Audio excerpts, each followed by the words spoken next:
আমি আমার এক্সব্লেডটা প্রায় কত 18,000 কিলোমিটারের উপরে চালিয়েছি, আর আমি প্রায় মাইলেজ পাই 60। হ্যাঁ, আপনারা ঠিকই শুনছেন যে 60 মাইলেজ পাই। এখন আমি আপনাদেরকে বলবো যে কিভাবে আপনারা এই 60 মাইলেজ পাবেন আপনার এক্সপ্লেটে। অন্যান্য বাইকেও আমি যে ট্রিক্সগুলো ফলো করি, অন্যান্য বাইকে যদি আপনি ফলো করেন তাহলে অবশ্যই মাইলেজ আপনি অনেক বেটার পাবেন, সর্বোচ্চ মাইলেজ পাবেন আর কি। কোম্পানি যেটা ক্লেম করে তার কাছাকাছি পাবেন। প্রথমত আপনার আরপিএম, আপনার বাইকে যদি আরপিএম থাকে আপনি কখনোই 5,000 আরপিএমের উপরে চালাবেন না। ইয়েস, 5,000 আরপিএমের উপরে চালাবেন না। আমি সবসময় আপনার 4,000, 5,000 আরপিএম এর ভিতরেই আমি চালাই। এইটা আছে প্রথম ট্রিক।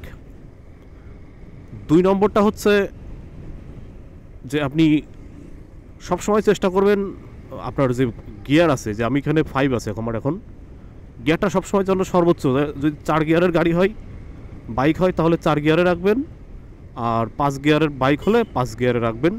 যদি আপনার স্পিড 30-এর উপরে চলে যায়, কখনোই লো গিয়ারে চালাবেন না। মানে আপনি দেখা যাচ্ছে স্পিড তুলছেন 50 কিন্তু আপনার গিয়ার আছে 3-এ, তাহলে কিন্তু আপনার আরপিএম বেড়ে যাবে। আরপিএম যখন বেড়ে যাবে আপনার, তখন আপনি মাইলেজ অনেক কম পাবেন, অনেকে 30-35 এরকমই পাবেন আপনি। সেজন্য সবসময় চেষ্টা করবেন যে আপনার গিয়ারটা সর্বোচ্চ রাখার জন্য এবং আরপিএমটা সর্বনিম্ন রাখার জন্য।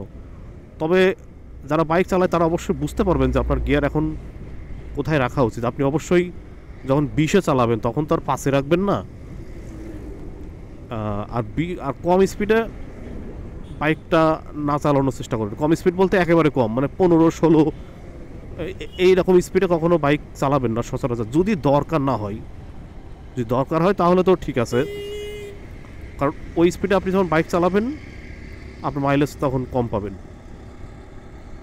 এই 2 নম্বর ট্রিক গেল। তৃতীয়ত হচ্ছে 3 নম্বর টিপস হচ্ছে আপনি সবসময় আপনার ইঞ্জিন অয়েলটা আছে, এটা সবসময় দেখবেন যে ভালো মানের ইঞ্জিন অয়েল, এবং সবসময় শোরুম থেকে নেওয়ার চেষ্টা করবেন। দাম হয়তো একটু বেশি নিবে তারা। আপনারা দেখুন যে আমি কিন্তু এখন চালাচ্ছি 30-এ আনতেছি, তারপরে সবসময় 5 গিয়ারে রাখার চেষ্টা করছি। এখন একটু কমানো লাগতেছে, কারণ আপনি ওই যে মোবিলের কথা যেটা বলছিলাম, যে সবসময় পাতলা যেটা এবং অথেন্টিক মোবিলটা ইউজ করবেন। মোবিল বলতে ইঞ্জিন অয়েল ইউজ করবেন, তাহলে বেটার মাইলেজ পাবেন। আর সবসময় চেষ্টা করবেন যে সিঙ্গেল চালানোর জন্য, ডাবল কোনো সময় চালাবেন না যদি দরকার না হয়। সবসময় সিঙ্গেল যদি আপনি থাকেন, সিঙ্গেল বাইক চালান, তাহলে অবশ্যই আপনি মাইলেজ ভালো পাবেন। আপনারা হয়তো বললে বিশ্বাস করবেন না, আমার এখানে 60 করে পাই মাইলেজ আমার এটাতে। তো আমি কিন্তু, আপনারা খেয়াল করছেন যে আমি কিন্তু 4,000, 5,000-এর উপরে কখনোই আমার আরপিএমটা আমি উঠাই না, এবং সবসময় 5 নম্বর গিয়ারে। আর স্পিড রাখে হচ্ছে 50-60 এর ভিতরে সবসময় রাখি। অনেক সময় 65 উঠাই, 50, 60, 65-র উপরে বা 70 এর উপরে উঠাই না। এবং যদি হাইওয়েতে থাকি তখন 80 উঠাই, তো সেটা এক্সেপশনাল। তবে 80 উঠালে যে মাইলেজ আপনি কম পাবেন তা নয়, কিন্তু ওই যে বললাম আরপিএমটা আপনি দেখবেন যে 5-এর উপরে যেন কখনোই না যায়। এই আরপিএমটা সবচেয়ে বেশি ইম্পর্টেন্ট, মাইলেজ বেশি পাওয়ার ক্ষেত্রে আবার আরপিএমটা সবচেয়ে বেশি ইম্পর্টেন্ট। আর চাকার যে হাওয়া আছে, এই হাওয়াটা সবসময় চেক আপ করবেন, এবং যেটা রাখা উচিত সেটা সবসময় রাখবেন।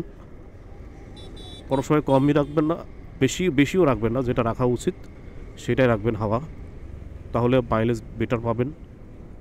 আর হোন্ডা কোম্পানির বাইকগুলো, বিশেষ করে এই এক্সব্লেড, মাইলেজটা অনেক ভালো দেয়, কিন্তু অনেকে মাইলেজ অনেক কম পায়, কারণ তাদের নিজেদের দোষে। আর গাড়ি চালাবেন সবসময় ধীরে সুস্থে, রিল্যাক্সে গাড়ি চালাবেন। অযথা টানাটানি করবেন না, অযথা ওই কোন অসুস্থ প্রতিযোগিতার ভিতরে যাবেন না। একদম রিল্যাক্সে লুকিং গ্লাসগুলো বারবার দেখবেন, কারণ বাংলাদেশের রোডঘাটে মনে করবেন যে আপনার আশেপাশে যে অটো রিক্সায় বা সিএনজি এই সমস্ত মানুষ যারা আছে, এরা সব অশিক্ষিত, মূর্খ, বর্বর। এদের ভিতরে ট্রাফিক নিয়ম বলতে এরা কিছু জানে না। এদের ড্রাইভিং লাইসেন্সও সব টাকা দিয়ে বানানো।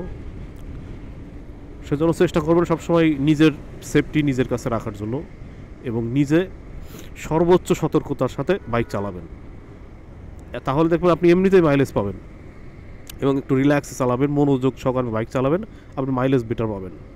এটা হয়তো বা কোনো থিওরির সাথে মিলতেছে না, কিন্তু এইটাই বাস্তবতা। আপনি যদি ট্রাফিক আইন মেনে চলেন, রিল্যাক্সে গাড়ি চালান, কমফোর্টেবলি গাড়ি চালান এবং মাথা ঠান্ডা রেখে গাড়ি চালান, তাহলে আপনি মাইলেজ ভালো পাবেন। হয়তো এটা আপনারা বিশ্বাস করতেছেন না, আমার কথাটা শুনলে যে এটা আবার কেমন কথা। তো আসলে এটাই আপনি এটা একটা মানে তত্ত্বগত কথা হয়ে যাচ্ছে। আসলে এটা একটা বাস্তব কথা, বাস্তব একটা আমি টিপস দিলাম আপনাদের, অবশ্যই এটা ফলো করবেন। দেন আমি কিন্তু এখন আমার গাড়ির স্পিড হচ্ছে এখন 55, কিন্তু আরপিএম কিন্তু 4000-এর উপরে যায়নি।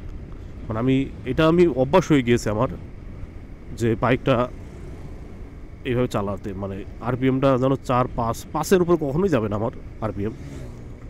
অনেকেই যে 6-7 হাজার 8 হাজার 10 হাজার চলে যায়, ওই তখনই ওদের মাইলেজ ড্রপ করে, 30 মাইলেজ পায়, কোথায় পাবে 60, সেখানে 30 পেয়ে যায়।